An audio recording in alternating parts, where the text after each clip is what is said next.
नमस्कार, सत श्री अकाल, सलाम दोस्तों। मैं रोहित गुप्ता, मेरे यूट्यूब चैनल रोहित क्लासेस में आपका तहे दिल से स्वागत है।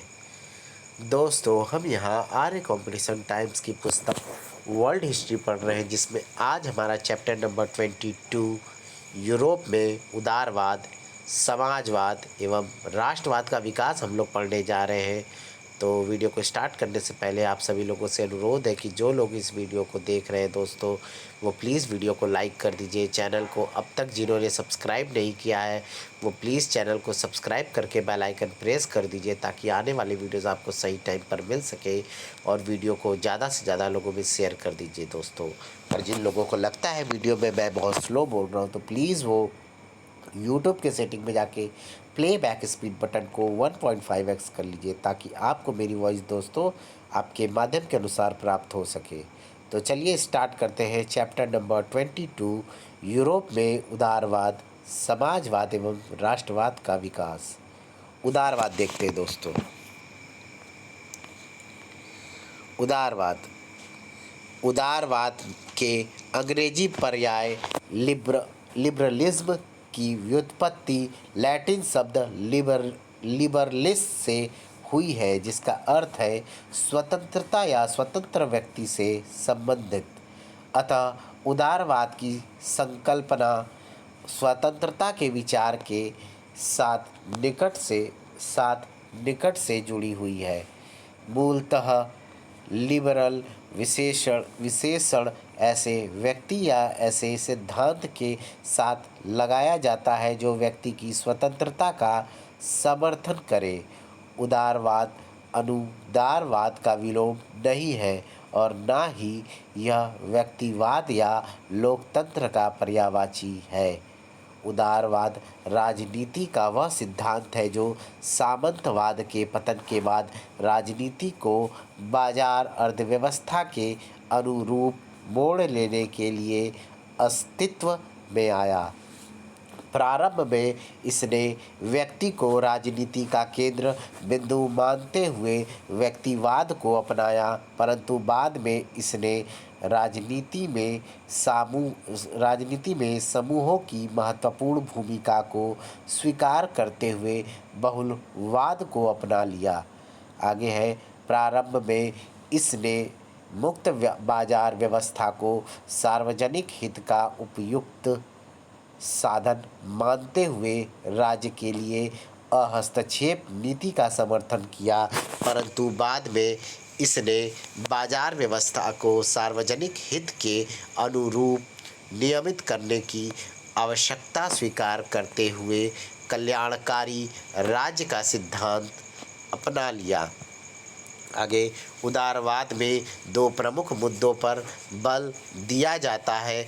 एक तो इसमें निरंकुश सत्ता को अस्वीकार करके उसकी जगह मनुष्यों की स्वतंत्रता पर आधारित व्यवस्था स्थापित करने का लक्ष्य सामने रखा जाता है। दूसरे, इसमें व्यक्ति के व्यक्तित्व की स्वतंत्रता अभिव्यक्ति की मांग की जाती है।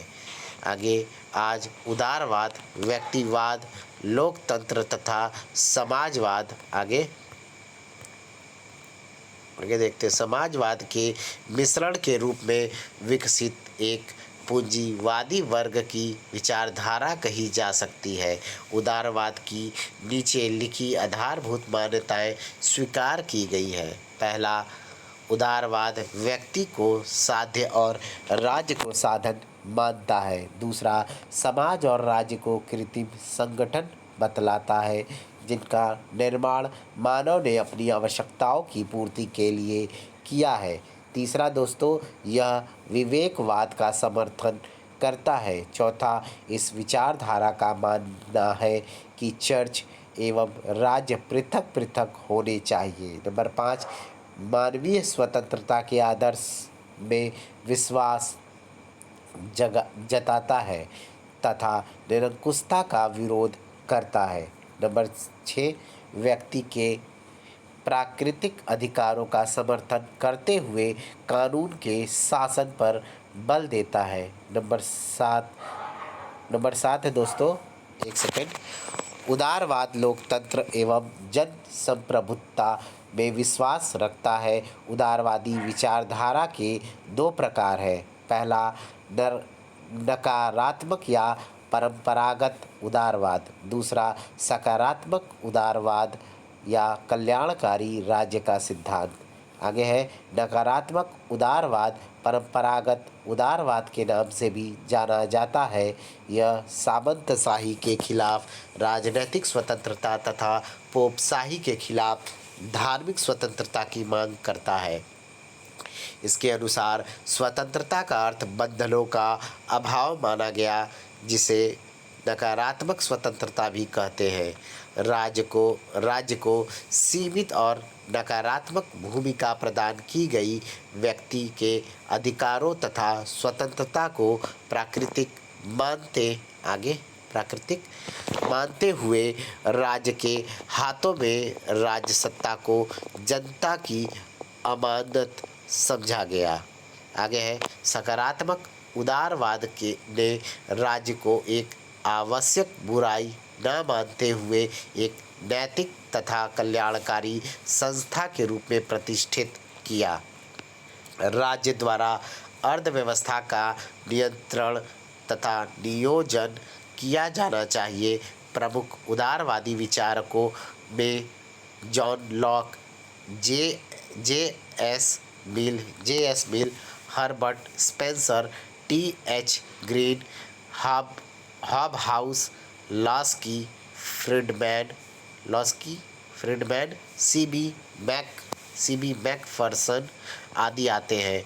मोंटेस्क्यू, बेथम तथा एडम स्मिथ को प्रारंभिक नकारात्मक उदारवाद का सिद्धांतकार माना जा सकता है।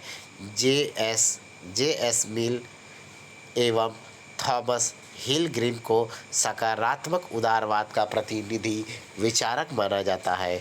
उदारवाद में स्वतंत्रता, एक सेकंड दोस्तों, आगे बढ़ते हैं दोस्तों। उदारवाद में स्वतंत्रता, समानता, लोकतंत्र, धर्मनिरपेक्षता और व्यक्तिवाद के महत्वपूर्ण सिद्धांतों को सामाजिक संदर्भ में समन्वित रूप से प्रस्तुत करने का प्रयत्न किया गया। 19वीं शताब्दी को उदारवाद का चरमोत्कर्ष काल माना जा सकता है। इसके जन्म एवं विकास के पीछे सामंतवाद का पतन एवं महत्वपूर्ण कारण है। इंग्लैंड के गुलाबों के युद्ध से सामंत वर्ग को बड़ी क्षति पहुंची तथा राष्ट्रीय राज्यों का उदय हुआ। फ्रांस में जैकरी विद्रोह हुआ। आगे पुनर्जागरण एवं धर्म सुधार आंदोलन ने भी उदारवाद के जन्म में उल्लेखनीय योगदान दिया।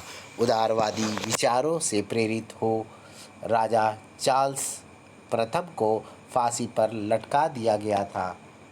आगे इंग्लैंड में ट्यूडर काल के दौरान निरंकुश राजतंत्र होते हुए भी राजा एवं संसद में संघर्ष प्रारंभ हो चुका था। आगे देखते हैं दोस्तों। इंग्लैंड की 1688 की रक्तहीन क्रांति ने राजत्व के दैवीय स्वरूप की समाप्ति थी। इस समय के राजा जेम्स द्वितीय के सामने ब्रिटिश पार्लियामेंट की जीत हुई। उदारवादी चेतना के कारण ब्रिटेन में मंत्रिमंडल प्रणाली का विकास हुआ तथा धीरे धीरे मताधिकार का विस्तार हुआ। इंग्लैंड में 1832 में 1867, 1884 तथा 1918 के अधिनियमों द्वारा क्रमशः मध्यम वर्ग, मजदूर वर्ग, खेतिहर मजदूर एवं महिलाओं को मताधिकार दिया गया। इंग्लैंड में 1870 ईस्वी में सर जेकब ब्राइट ने स्त्रियों को मताधिकार दिलाने के लिए आवाज़ उठाई। 1930 ईस्वी में मिसेज पेनखर्स्ट ने स्त्रियों को सैनिक रूप में संगठित करना शुरू किया। अमेरिकी राष्ट्रपति F.D. रूजवेल्ट द्वारा घोषित न्यू डील कार्यक्रम जन कल्याणकारी उदारवाद की सशक्त अभिव्यक्ति मानी जा सकती है। ब्रिटिश अर्थशास्त्री विलियम बेबरिज द्वारा लिखित रिपोर्ट ब्रिटेन में लोक कल्याणकारी राज्य का आधार बनी। अब दोस्तों हम लोग समाजवाद देखते हैं। आइए, 18वीं शताब्दी के पूंजीवाद एवं औद्योगिक क्रांति के फलस्वरूप समाज में दो नए वर्गों का उदय हुआ। पूंजीपति अथवा बुर्जुआ वर्ग, जो उद्योगों का मालिक था, और दूसरा औद्योगिक मजदूर वर्ग अथवा सर्वहारा वर्ग, जो मजदूरी के लिए काम करता था। सर्वहारा वर्ग की स्थिति दयनीय थी। मजदूरों ने ट्रेड यूनियन के रूप में अपने संगठन बनाने शुरू किए। आगे दोस्तों, समाजवादी आंदोलन का प्रादुर्भाव। समाजवादी आंदोलन का प्रादुर्भाव मजदूरों की आर्थिक मांगों को आगे बढ़ाने के लिए हुआ। आगे है समाजवादी विचारकों ने पूंजीवादी व्यवस्था की विशेषताओं जैसे व्यक्तिगत संपत्ति और स्वतंत्र एवं उन्मुख उद्यम पर आपत्ति प्रकट की। इस आंदोलन के विचारों को वैज्ञानिक रूप देने में कार्ल मार्क्स और फ्रेडरिक एंगेल्स ने महत्वपूर्ण भूमिका अदा की। आगे दोस्तों, ये दोनों का फिगर है, देख लीजिए आप लोग, फोटो है कार्ल मार्क्स का और एंगेल्स का। आगे दोस्तों, श्रमिकों ने गुप्त समितियां बनाई और सुनसान जगहों में रात को सभाएं करने लगे। जर्मन उद्योगपति वॉल्टर राथनाव ने वंशानुगत संपत्ति को समाप्त करने का आह्वान किया तथा कहा कि श्रमिक प्रबंधकर्ता वर्ग का भाग बने। इंग्लैंड में 1832 ईस्वी के सुधार बिल में मध्यम वर्ग को भी मत देने का अधिकार मिला। इंग्लैंड में सर्वप्रथम नई आर्थिक व्यवस्था और उससे उत्पन्न सामाजिक शोषण की आलोचना शुरू हुई। टॉमस पेन ने भूमि के समाजीकरण तथा श्रमिकों के लिए वृद्धावस्था पेंशन की मांग की। विलियम गोडविन ने व्यक्तिगत संपत्ति की निंदा की। रॉबर्ट ओवन एक कारखाना मालिक था रॉबर्ट ओवन, जिसने अपने निजी कारखानों में अनेक सुधार कर अपने मजदूरों की हालत सुधारने का यत्न किया। आगे, रॉबर्ट ओवन ने ही सर्वप्रथम समाजवाद शब्द का प्रयोग किया। ओवन ने कहा कि मजदूरों का कारखानों में हिस्सा हो। ब्रिटेन में पास 1819 के फैक्ट्री एक्ट द्वारा 9 वर्ष के कम उम्र बच्चों से 12 घंटे से ज़्यादा काम न लेने का निश्चय हुआ। आगे देखते हैं दोस्तों।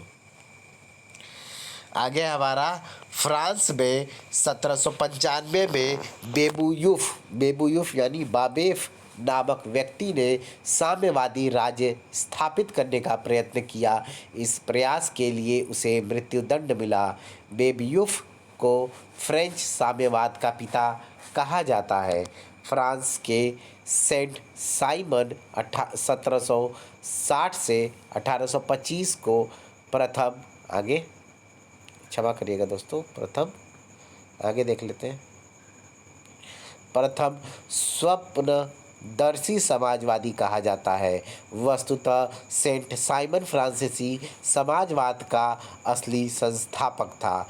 चार्ल्स फ्यूरियर 1772 से 1837 ईस्वी ने श्रमिकों को सहकारी समुदायों में संगठित करने की योजना प्रस्तुत की। लुई ब्लांक 1811 से 1882 फ्रांस का सबसे प्रभावशाली समाजवादी विचारक और नेता था। जर्मनी में 1830 ईस्वी की क्रांति के बाद ब्यूखनर ने एक गुप्त समिति मनुष्य के अधिकार की स्थापना की थी। इसके घोषणा पत्र का प्रथम वाक्य था, झोपड़ियों में सुख शांति कायम हो और राजप्रसादों का विनाश हो। जर्मनी में साम्यवादी आंदोलन का प्रारंभ फर्डिनेंट लसैल ने किया। जर्मनी में समाजवादी विचारों के प्रसार हेतु लीग ऑफ द जस्ट नामक संगठन बना। 1847 ईस्वी में इसका नाम बदलकर कम्युनिस्ट लीग कर दिया गया। इस लीग ने ही कार्ल मार्क्स और फ्रेडरिक एंगल्स को एक घोषणा पत्र तैयार करने का आदेश दिया था, जिसे कम्युनिस्ट घोषणा पत्र कहा गया। 1848 ईस्वी में प्रकाशित इस घोषणा पत्र में दुनिया के मजदूरों एक हो जाओ का आह्वान किया गया है। वैज्ञानिक समाजवाद का जन्मदाता कार्ल मार्क्स 1818 से 1883 एक जर्मन यहूदी था, जिसका जन्म 5 मई 1818 को जर्मनी में ट्रिप्स नामक स्थान पर हुआ था। 1882 ईस्वी में उसने राइनी समाचार पत्र का संपादन किया। मार्क्स की फ्रांस प्रवास के दौरान एंगेल्स से मैत्री हुई। उसकी महान कृति दास कैपिटल 1867 ईस्वी में प्रकाशित हुआ। ठीक है, आगे देखते हैं दोस्तों। आगे है 14 मार्च 1883 ईस्वी को मार्क्स की मृत्यु हुई। मार्क्स को लंदन में ही दफनाया गया। मार्क्स के अनुसार इतिहास का सर्वाधिक महत्वपूर्ण तथ्य विभिन्न वर्गों का पारस्परिक संघर्ष है। उसने इतिहास की भौतिकवादी व्याख्या की है। आगे देखते हैं। आगे दोस्तों व्याख्या की है, अतिरिक्त मूल्य का सिद्धांत तथा द्वंद्वात्मक भौतिकवाद उसके प्रमुख सिद्धांत है। मार्क्स ने कहा कि सारे संसार के मजदूरों का लक्ष्य पूंजीवाद को उखाड़ फेंकना और समाजवाद की स्थापना करना है। उन्होंने मजदूरों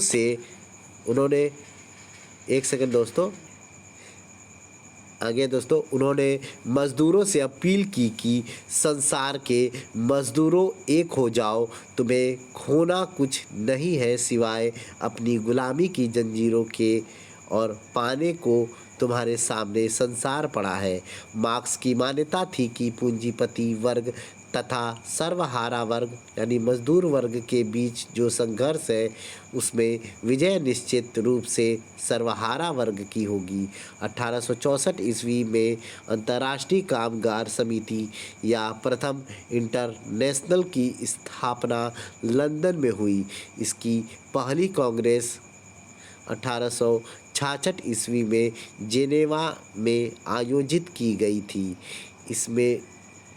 इसने अपने अल्पकालीन जीवन 1864 से 1875 ईस्वी के दौरान मजदूर आंदोलन पर गहरा प्रभाव डाला। बहुत कम जिए थे दोस्तों, 19 साल केवल।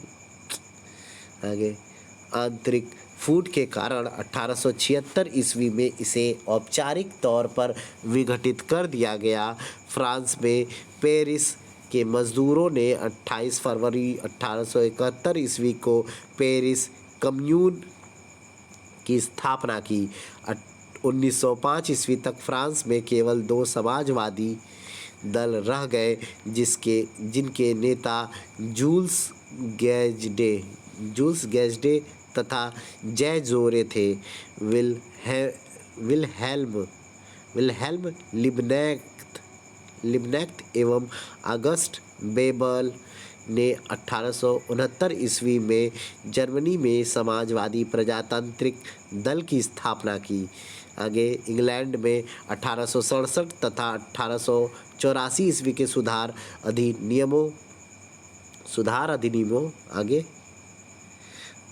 अधिनियमों द्वारा मजदूर वर्ग को मतदान का अधिकार मिल गया। 1883 ईस्वी में मार्क्स के अनुयायी जॉर्ज जॉर्ज प्लेखनोव ने रशियन सोशल डेमोक्रेटिक पार्टी की स्थापना की।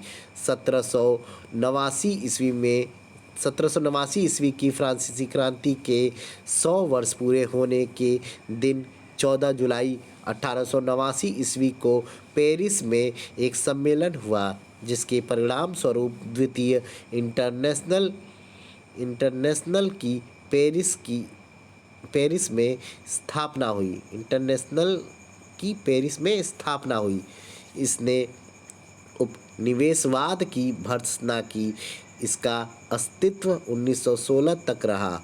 तृतीय इंटरनेशनल की स्थापना 1919 में मॉस्को में व्लादिमीर लेनिन द्वारा की गई। इसका अस्तित्व 1943 ईस्वी तक रहा। आगे है राष्ट्रवाद। राष्ट्रीय राज्यों का उत्कर्ष आधुनिक युग की एक बहुत बड़ी विशेषता है। राष्ट्रवाद की पहली स्पष्ट अभिव्यक्ति 1789 ईस्वी में फ्रांसीसी क्रांति के साथ हुई। राष्ट्रवाद की भावना के कारण क्रांतिकारियों ने यूरोप के लोगों को निरंकुश शासकों से मुक्त कराने की घोषणा की। कई विद्वानों का मानना है कि राष्ट्र राज्य का मॉडल ब्रिटेन है, क्योंकि वहाँ राष्ट्र राज्य का निर्माण अचानक हुई किसी क्रांति का परिणाम न होकर एक लंबी चलने वाली प्रक्रिया का परिणाम था। आगे ब्रितानी द्वीप समूह में रहने वाले लोगों, अंग्रेज, वेल्स, स्कॉट, आयरिश की मुख्य पहचान निर्जातीय थी। इंग्लैंड एवं स्कॉटलैंड के बीच एक्ट ऑफ यूनियन 1707 से United kingdom of great Britain का गठन हुआ। आगे 1801 ईस्वी में आयरलैंड को बलपूर्वक यूनाइटेड किंगडम में शामिल कर एक नए ब्रितानी राष्ट्र का निर्माण किया गया। नए ब्रिटेन के प्रतीक चिन्हों ब्रितानी झंडा, यूनियन जैक और राष्ट्रीय गान को खूब बढ़ावा दिया गया। फ्रांस में नारी रूपक को लोकप्रिय ईसाई नाम मारियान दिया गया। 19वीं सदी में महिलाओं एवं संपत्ति विहीन पुरुषों ने अपने लिए राजनीति अधिकारों की मांग करते हुए विरोध आंदोलन चलाए। मध्य वर्ग के उदय ने इस भावना को और प्रबल किया। यूनान के स्वतंत्रता संग्राम ने पूरे यूरोप के शिक्षित अभिजात वर्ग में राष्ट्रीय भावनाओं का संचार किया। मैटरनिख ने एक बार टिप्पणी की थी कि जब फ्रांस छींकता है तो बाकी यूरोप को सर्दी जुकाम हो जाता है। 1848 ईस्वी में उदारवादी आंदोलन के दमन के बावजूद भी राजाओं को यह समझ में आ गया कि उदारवादी राष्ट्रवादी क्रांतियों को रियायतें देकर ही क्रांति और दमन चक्र को समाप्त किया जा सकता है। आगे है 19वीं शताब्दी के आखिरी चतुर्थांश तक राष्ट्रवाद का वह आदर्शवादी उदारवादी जनतांत्रिक स्वभाव न रहकर सीमित लक्ष्यों वाला संकीर्ण सिद्धांत बन गया। राष्ट्रवादी समूह एक दूसरे के प्रति अनुदार होते चले गए और लड़ने के लिए हमेशा तैयार रहते थे। प्रमुख यूरोपीय शक्तियों ने भी अपने साम्राज्यवादी उद्देश्यों की प्राप्ति के लिए अपने अधीन लोगों की राष्ट्रवादी आकांक्षाओं का इस्तेमाल किया। साम्राज्यवाद से जुड़कर राष्ट्रवाद 1914 ईस्वी में यूरोप को विश्व युद्ध की ओर ले गया। इस प्रकार से दोस्तों हमारा ये चैप्टर नंबर 22 यहाँ एंड होता है। नेक्स्ट वीडियो में दोस्तों हम लोग चैप्टर नंबर 23 पढ़ेंगे, ठीक है।